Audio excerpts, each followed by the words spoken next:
Varicose veins కి సరైన చికిత్స కోసం సంప్రదించండి ఎవిస్ హాస్పిటల్.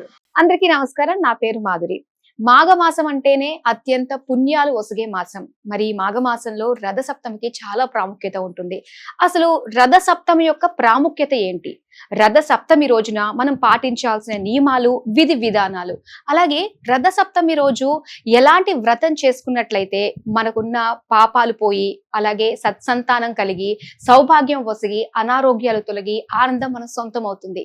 ఇలాంటి ఎన్నో ముఖ్యమైన విషయాలు తెలియజేయడానికి మనతో పాటు ఉన్నారు ప్రముఖ జ్యోతిష్యులు నందిబట్ల శ్రీహరి శర్మ గారు. మరి గురువు గారిని అడిగి దీనికి సంబంధించి బోల్డ్ అనే విషయాలు మనం తెలుసుకుందాం. నమస్కారం గురువు గారు. వాగర్థావివ సంపృక్తౌ వాగర్థ ప్రతిపత్తయే జగతః పితరౌ వందే పార్వతీ పరమేశ్వరౌ. సదాశివసమారంభాం శంకరాచార్య మధ్యమాం అస్మదాచార్య పర్యంతం వందే గురు పరంపరాం. ఆదిత్యాయ చ సోమాయ మంగళాయ బుధాయ చ గురు శుక్ర శనిభ్యశ్చ రాహవే కేతవే నమః. శృంగేరి జగద్గురు పీఠాధిపతులకి, కంచిపీఠాధిపతులకి నమస్కారములు తెలియచేసుకుంటూ కార్యక్రమాన్ని ప్రారంభిద్దాం. గురుగారు, మరి ముందుగా రథ సప్తమి అంటే ప్రతి ఒక్కళ్ళు ఎదురు చూస్తూ ఉంటారు. స్వయంగా ప్రత్యక్ష దైవం అయినటువంటి సూర్య భగవాన్ని మనసారా వాళ్ళు ప్రార్థిస్తూ ఉంటారు. అయితే ఇలాంటి రోజున మనం అసలు ఆ రోజుని ఏ విధంగా ప్రారంభించాలి, అలాగే ఈ రోజుకున్న ప్రాముఖ్యత ఏంటో తెలియజేస్తారా? మాఘమాసము, అఘ అంటే పాపము, మాఘమాసము అంటే పాపములను తొలగించేటువంటి మాసముగా చెప్పబడి ఉంది. అఘనాశనము అని అంటారు కదా, అంటే పాపనాశనం.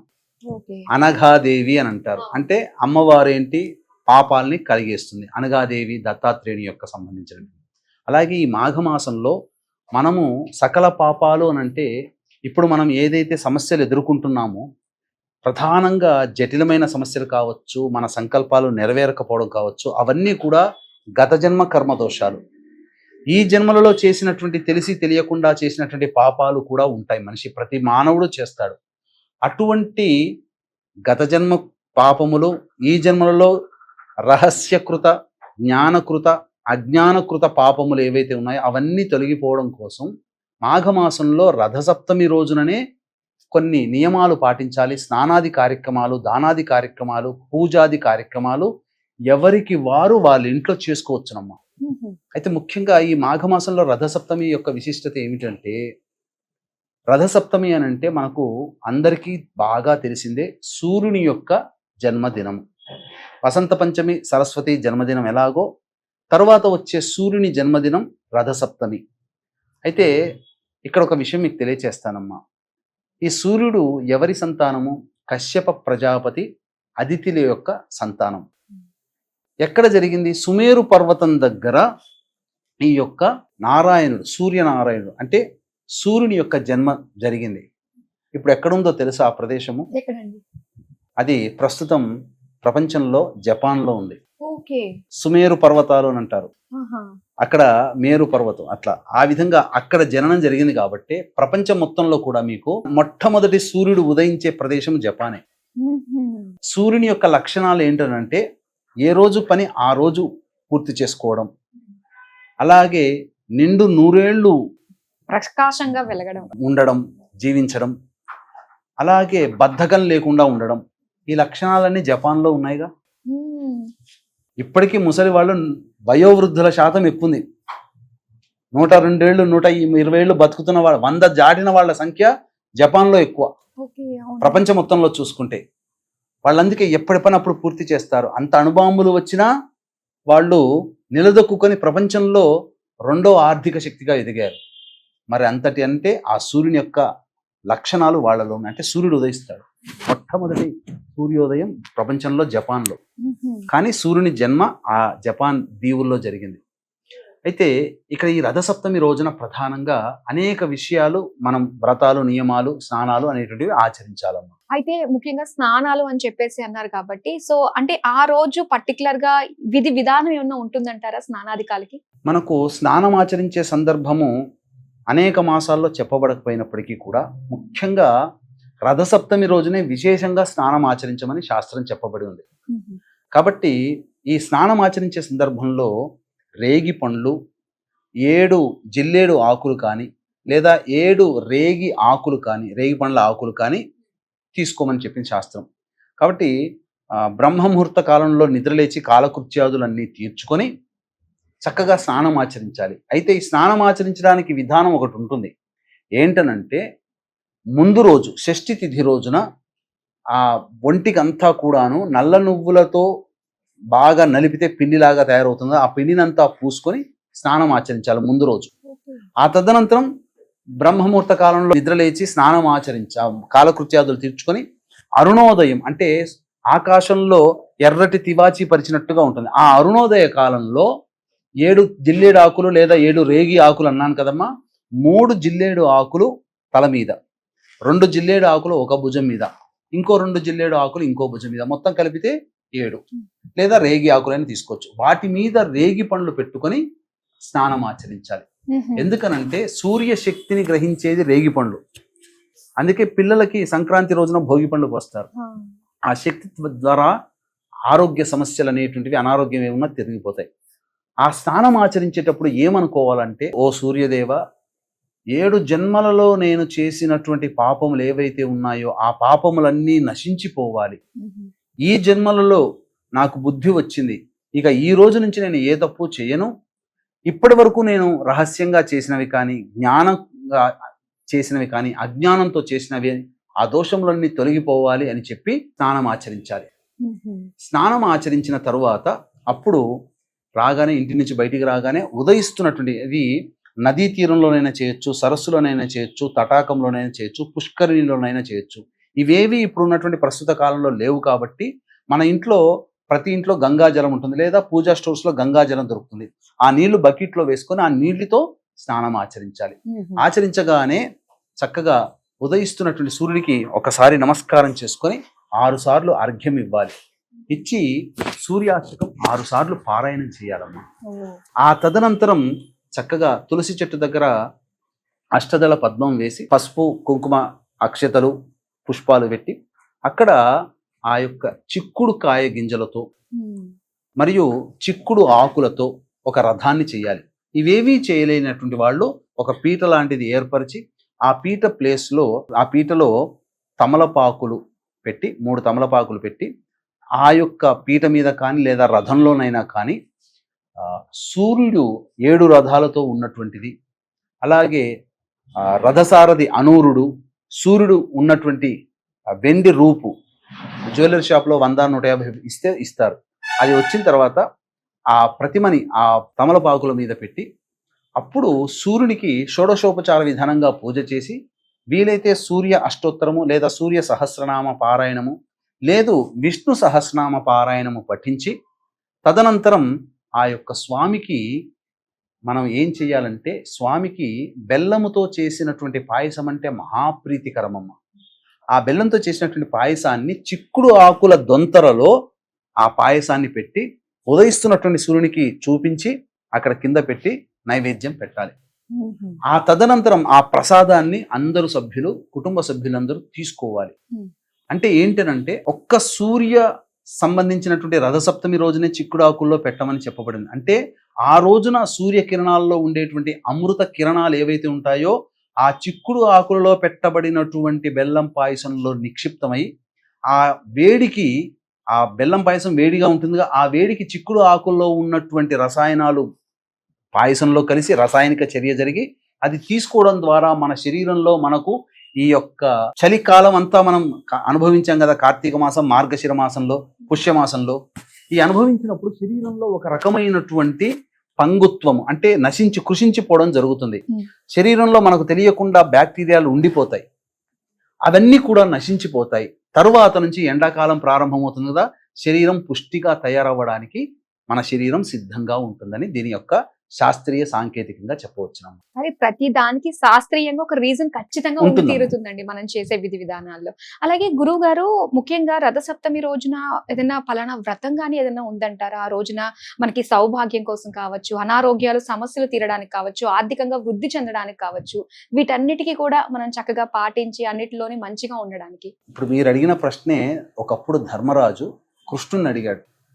కృష్ణ, ప్రజలందరూ కూడా కలియుగ ప్రభావము దగ్గరగా వస్తుంది, ప్రజలందరూ కూడా ద్వాపర యుగం వస్తుంది, ఇక ప్రజలు ఎవరు కూడా నియమాలు పాటించరు, ఎవరిష్టం వారిదిగా ఉంటారు. మరి అప్పుడు ప్రజల్లో చాలా మందికి స్త్రీలకి చక్కటి సౌభాగ్యం ఉండకపోవచ్చు, సంతానం కలగకుండా ఇబ్బంది పడుతుండవచ్చు.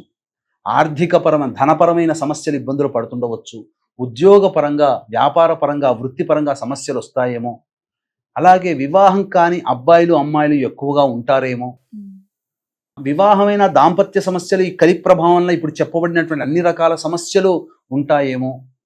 కాబట్టి ఈ యొక్క సమస్యల నుంచి బయటపడాలంటే కలియుగంలో, ఇప్పుడు ద్వాపరయుగంలో ఎలాగో ఉన్నాం, కానీ కలియుగంలోనైనా కానీ మనుషులు ఆనందంగా ఉండాలంటే ఏమైనా వ్రతం ఉందా అని చెప్పి కృష్ణుడిని ధర్మరాజు అడుగుతాడు. అప్పుడు కృష్ణుడు చాలా సంతోషిస్తాడు. ప్రజలని కన్నబిడ్డలాగా పరిపాలించే రాజులాగా నువ్వు అడిగావయ్యా, ద్వాపరయుగం నీతో పోతుంది, కానీ నువ్వు భవిష్యత్తులో వచ్చే కలియుగంలో జన్మించే మనుషుల కోసం కూడా నువ్వు అడిగావు, చాలా గొప్పవాడివి నువ్వు, కాబట్టి తప్పకుండా తెలియచేస్తానని చెప్పి సాక్షాత్తు కృష్ణుడే ఒక చక్కటి వ్రత విధానాన్ని తెలియచేశాడమ్మా. అది మనము ఈ రథసప్తమి రోజుననే చెయ్యాలి. ఏంటా విధానం అంటే తెలుసుకునే ముందు వీక్షించేటువంటి ప్రేక్షకులకి గమనిక, ఈ ఫిబ్రవరి 12వ తారీఖు రోజున మాఘ పౌర్ణమి సందర్భంగా 144 ఏళ్లకు ఒకసారి వచ్చేటువంటి మహాకుంభమేళాలో త్రివేణి సంగమం ప్రయాగరాజ్ క్షేత్రంలో జాతకరీత్యా కలుగు విద్య, వివాహ, ఉద్యోగ, దాంపత్య, సంతాన, అనారోగ్య సమస్యల నివారణకి, అలాగే ఇప్పుడు సమస్యలు ఎదుర్కొంటున్నామంటే అవి గత జన్మ కర్మదోషాలు కావున గత జన్మ కర్మదోష నివారణ హోమాలు, మరియు ఈ 2025వ సంవత్సరం మొత్తం కూడా 12 రాశుల వారిని శని బాధిస్తాడు, శని వలన సమస్యలు పెరుగుతాయి కావున శని దోష నివారణ హోమాలు పర్ హెడ్ 2100 రూపాయలకి చేయించడం జరుగుతుంది. అలాగే మనం పుష్కరాల్లో ఏ విధంగానైతే పిండ ప్రదాన తర్పణాది కార్యక్రమాలు చేస్తామో కుంభమేళాలో కూడా అలాగే చేయాలి. కావున భర్త వైపు 3 తరాలు, భార్య వైపు 3 తరాల్లో మరణించిన వారి ఆత్మతృప్తి కోసం బ్రాహ్మణుణ్ణి కర్తగా పెట్టి 13వ తారీఖు రోజున మఖా నక్షత్రం పితృదేవతా నక్షత్రం ఉంది, ఆ రోజున పిండ ప్రదాన తర్పణాది కార్యక్రమాలు చేయించడం జరుగుతుంది. అవకాశం ఉన్న వాళ్ళు కార్యక్రమ తదనంతరం వీటి వివరాలు కూడా తెలుసుకొని గోత్రనామాలు నమోదు చేసుకోవచ్చు. ఇప్పుడు పరిస్థితులు అనుకూలంగా లేవు, ఆ రోజున 12వ తారీఖు రోజున అనుకూలిస్తే ఖచ్చితంగా ప్రయాగ క్షేత్రంలో చేయించడం జరుగుతుంది. ఒకవేళ అనుకూలించకపోతే కాశీ క్షేత్రంలో ఈ కార్యక్రమాలు చేయించడం జరుగుతుందని గమనించగలరు. ఏమా వ్రతము? ఆ వ్రతం పేరు ఏమిటంటే అచలా సప్తమి వ్రతము అని అంటారు. పూర్వము సగర చక్రవర్తి అనేటువంటి ఇక్ష్వాకు అనగా సూర్యవంశపు రాజు, రాముడి వంశంలో ఉన్నాడు. ఆ సగర చక్రవర్తి దగ్గర ఇందుమతి అనే ఒక నాట్యకత్తె ఉండేది. ఆమె రాజు ద్వారా అభిమానం ద్వారా అనేక బహుమానాలు పొందింది, చాలా ధనవంతురాలైంది. ఒకరోజు ఈ విధంగా ఉజ్జయిని నగరంలో సంచరిస్తూ ఉంటుంటే అనారోగ్యంతో బాధపడుతున్నటువంటి వాళ్ళు, ధనపరమైన సమస్యలతో బాధపడి ఇల్లు వాకిలి లేని వాళ్ళు, కూడు గుడ్డ లేని వాళ్ళు, అలాగే వివాహం కాకుండా ఇబ్బంది పడుతున్నటువంటి వాళ్ళు, వివాహమైన దాంపత్యంలో ఉండి దాంపత్యంలో ఇరువురు కొట్లాడుకుంటున్నటువంటి వాళ్ళు, అలాగే ఆర్థికపరమైన సమస్యలతో, ఉద్యోగపరమైన సమస్యలతో బాధపడేటువంటి వాళ్ళందరినీ చూసిన తర్వాత వీళ్ళందరికీ కూడా నేను బాగున్నాను, నా జీవితమే అనుకుంటే ఇంకా దౌర్భాగ్యంగా వీళ్ళున్నారు, వీళ్ళకందరికీ కూడా మంచి జరగాలంటే అన్నిటికంటే ముఖ్యంగా శివానుగ్రహం కలిగితే ఈ సమస్యలన్నీ ఉండవు కదా అని చెప్పి ఆమె ఎవరిని అడగాలని చెప్పి ఆ క్షిప్రా నదీ తీరం దగ్గర వెళుతూ ఉంటుంటే వశిష్ఠ మహాముని దగ్గరికి వెళుతుంది.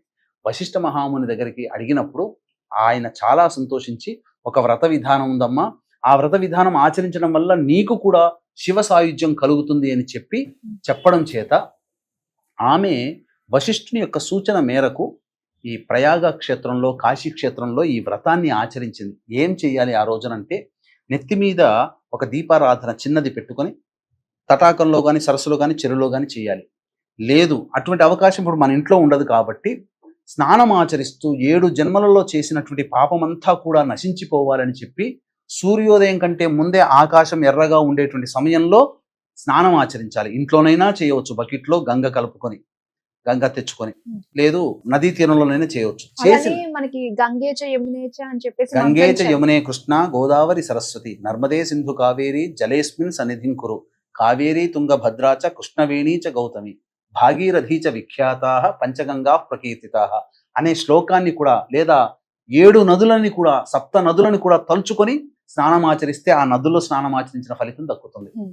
కాబట్టి ఆ విధంగా చేసిన తర్వాత అప్పుడు వటవృక్షం కింద కానీ, అశ్వత్థ వృక్షం మర్రి చెట్టు కానీ, లేదా ఈ రావి చెట్టు దగ్గరికైనా కానీ కూర్చొని తూర్పు వైపు ఫేస్ పెట్టి చక్కగా, లేదా ఇంట్లో తులసి చెట్టు దగ్గరనైనా కానీ పెట్టి అష్టదళ పద్మము వేసి మధ్యలో పసుపు కుంకుమ పుష్పములు వేసి ఆ మధ్యలో రాగి చెంబు పెట్టి రాగి చెంబు నిండా బియ్యం వేసి అప్పుడు ఆ నిండిపోయిన ఉంటుంది కదా, అప్పుడు దానిపైన 3 తమలపాకులు పెట్టి ఆ ఈనెలు మన వైపు ఉండాలి, తోక ఉంటుంది కదా అది అటువైపు ఉండాలి, తూర్పు వైపున ఉండాలి.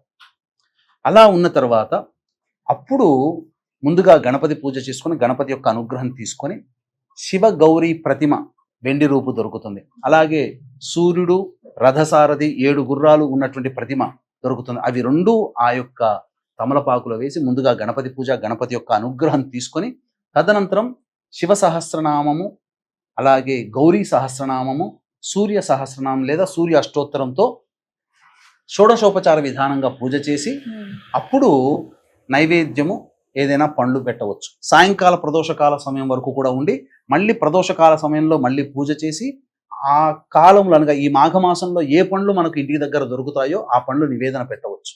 తదనంతరం మళ్ళీ ఆ రోజంతా ఉపవాసం ఉండవచ్చు, పాలు పండ్లు తినవచ్చు. ఆ తదనంతరం తెల్లవారుజామున మళ్ళీ అరుణోదయ కాలంలో స్నానం ఆచరించి అప్పుడు ఆ విధంగా ఆ కలశంలో ఉన్నటువంటి ప్రతిమలకి మళ్ళీ పూజ చేసి ఆ ప్రతిమలు కలశంతో సహా బ్రాహ్మణుడికి దానం చేసినట్లయితే శివ సాయుధ్యము కలుగుతుంది. ఇది ఈ మాఘమాసంలో రథసప్తమి అయినటువంటి సప్తమి తిథి రోజునే చెయ్యమని మనకు శాస్త్రం. ఇక వేరే రోజుల్లో చేయడానికి అవకాశము లేదు. కాబట్టి ఈ రోజునే చేయాలి. ఇటువంటి విధానంగా చేసినటువంటి వాళ్ళకి ఉద్యోగ సమస్యలు తీరుతాయి, దాంపత్య సమస్యలు తీరుతాయి, సంతాన సమస్యలు తీరుతాయి, స్త్రీలకి సౌభాగ్యం కలుగుతుంది, ముఖ్యంగా అనారోగ్య సమస్యలు తీరుతాయి, అలాగే మనకు ఆర్థిక పరమైన సమస్యలు కూడా తీరుతాయి అని మనకు శాస్త్రంలో చెప్పబడి ఉంది. రథ సప్తమి గురించి ఆ రోజు చేసుకోవాల్సిన విధి విధానాల గురించి చాలా చక్కగా వివరించినారు. అలాగే గురుగారు, మరి ఈ రోజు పాటించాల్సిన నియమాలు ఏమైనా ఉన్నాయండి? నియమాలు అంటే రథసప్తమి రోజున స్నానం ఆచరిస్తున్నప్పుడు ఆ రోజున నూనె రాసుకోకూడదమ్మా. కొబ్బరి నూనె కానీ ఏ నూనె రాసుకోకూడదు. ఎందుకంటే నూనె అనేటువంటిది శని సంబంధం కాబట్టి ఆ రోజున నూనె రాసుకోకూడదు. ఇక ఆ రోజున ధూమపానము, మద్యపానము, మాంసాహార భోజనము, దాంపత్యము, పెద్దలని తిట్టడము, ఆడవాళ్ళని కొట్టడము, బాధ పెట్టడము, కంటనీరు తెప్పించడం ఇలాంటివి ఏవీ చేయకూడదు. మధ్యాహ్నం పూట అస్సలు సూర్యుడి ఉదయించిన దారభ్యత సూర్యాస్తమయం వరకు అసలు నిద్రపోకూడదు. అలాగే అవకాశం ఉంటే జాగారం చేసినా చాలా మంచిది. కానీ ఆ రోజున రాత్రిపూట టిఫిన్ చేసి నిద్రపోవచ్చు. ఈ నియమాలు గనక పాటించిన వాళ్ళకి తప్పకుండా సూర్యుని యొక్క అనుగ్రహం వలన అనేకంగా సమస్యలు తీరుతాయి. ప్రత్యక్ష దైవం సూర్యుడినమ్మ. సూర్యుడు కేవలం ఉద్యోగం, ఆరోగ్యమే అనుకుంటుంటారు చాలా మంది. మరి సత్రాజిత్తుకి 100 బారుల బంగారాన్ని ప్రసాదించే శమంతకమణినే ఇచ్చాడు కదా. అంటే ధనపరమైన సమస్యను కూడా తీరుస్తాడు అని సూర్యునికి సంకేతం. కాబట్టి చెప్పినటువంటి విధానంగా అందరూ ఆచరించి ఆ సూర్యానుగ్రహాన్ని పొందండి. కృష్ణుడి కొడుకైనటువంటి సాంబుడికి అనారోగ్యం చేస్తే ఈ రథసప్తమి రోజునే సూర్యుని ఆరాధించి సమస్తమైనటువంటి అనారోగ్య దోషాన్ని తొలగించుకున్నాడు. మయూరుడు అనేటువంటి ఒక గొప్ప కవి కూడా అతనికి క్షయరోగము అనేది వస్తే ఈ యొక్క సూర్యుని ఆరాధన చేసి మయూరకృత ఆ సూర్యుని యొక్క ఆనందంలో సూర్యుని స్తుతించాడు. మయూరకృత సూర్య స్తోత్రం కూడా చాలా అద్భుతంగా ఉంటుందమ్మా. ఇలా అందరూ ఆచరించిన వాళ్ళు అనారోగ్యాన్ని, అన్ని రకాల జాతకరీతి అన్ని రకాల సమస్యల్ని దూరం చేసుకున్న వాళ్ళు. చాలా సంతోషం గురువు గారు. రథ సప్తమి రోజు చేయవలసిన నియమాలు, పాటించాల్సిన విధి విధానాలు అన్ని కూడా మాకు తెలియజేసినందుకు ధన్యవాదాలు. సర్వం శ్రీ ఉమామహేశ్వర పరబ్రహ్మార్పణమస్తు. చూసారు కదండి, రథ సప్తమి రోజు మనం చేయాల్సిన నియమాలు ఏమిటి, ఎలాంటి విషయాలు మనం పాటించాలి, అలాగే వ్రతం చేయదలిచిన వాళ్ళు ఏ విధంగా చేసుకోవాలి అనే వివరాలు మనకి గురువు గారు తెలియజేశారు కదా. మరో కార్యక్రమంతో మళ్ళీ మీ ముందుకు వస్తాం. అంతవరకు సెలవు, నమస్తే.